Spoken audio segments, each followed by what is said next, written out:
Hey everyone, I'm Maggie. I'm a confidence and mindset coach. And today I just wanted to talk a little bit about codependency because I think that codependency is something that I didn't realize at the time was something that really impacted my confidence. And I was that girl who needed constant plans. I was not able to do anything by myself. If it came to going to the grocery store, I had to ask a friend to come with me. And if no friends could come with me, I was like, okay, I guess I'm not eating tonight then. Like, I'm just not going to go to the store, which is crazy to me. And I would schedule out my days hour by hour, making sure that I had plans every second of the day. And if I didn't have plans, it was like I would go through a list of my friends to see who was free because there was something inside of me that was missing that I was avoiding because I didn't want to spend time with myself. And so this really affected me like all throughout high school. This was at its prime. And when I think back to why this codependency started, I think honestly, when I was in middle school, I dealt a lot with not feeling included. And I think that this caused me to chase and run after needing to be around people because certain people didn't want me around. Not necessarily they didn't want me around, but it just felt like they didn't want me to be there. Like they didn't want me included, or other people were seen as better friends than I was. I was seen as less than, or that's at least how I felt. I felt less than, I felt unworthy, I felt unloved. Even though I knew that my friends liked me, it was like I was always the second choice. So I think just growing up, I learned to constantly need to be around people because there was a part of me that felt not included.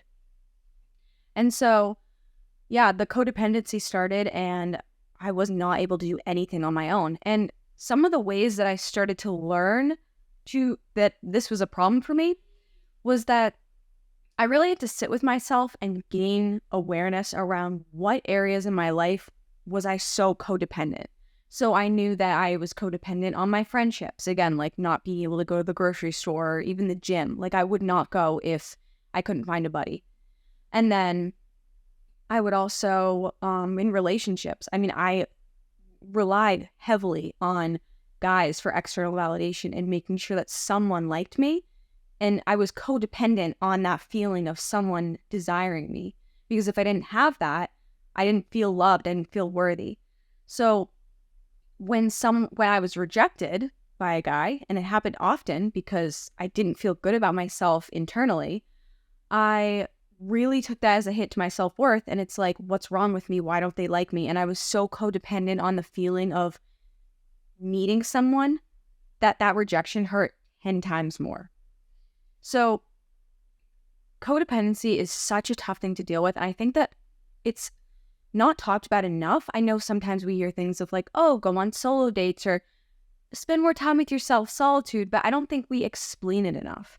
I think that the whole purpose of solitude is being able to say, I am capable of being on my own. I don't need constant attention from people. I don't need constant like social interactions, I guess it is, because for a long time, I needed social interactions constantly. I had FOMO all the time. If people were going out, like when I was in college, if people were going out to a party or even just like casual hangout at a friend's dorm and it was like 11 p.m., I was up, throwing my makeup, get dressed. All right, let's go.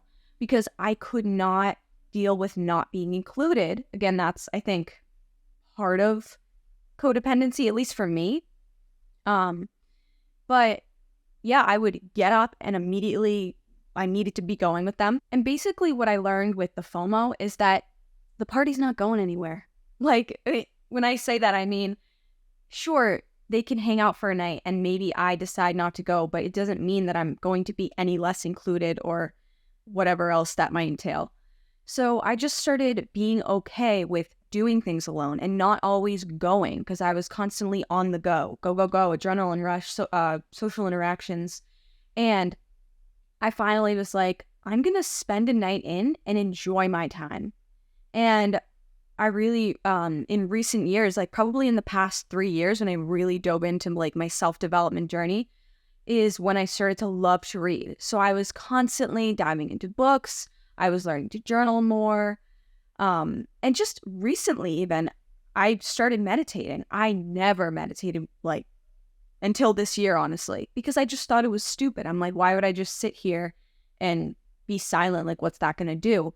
But the reason I found it so difficult is because for so long, I was so codependent on that go, go, go adrenaline energy that I couldn't just sit with my thoughts and be still because I was bored easily. And I think a lot of that stems from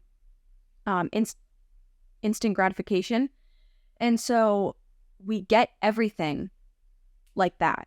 And so when you're asked to just sit on your own, whether it's meditating or just being alone in general, we find it really difficult because we're used to that immediate dopamine hit when we go on our phones. Our phones are so much more entertaining, or spending time with people, which is great, but it's so much more entertaining than just being on your own.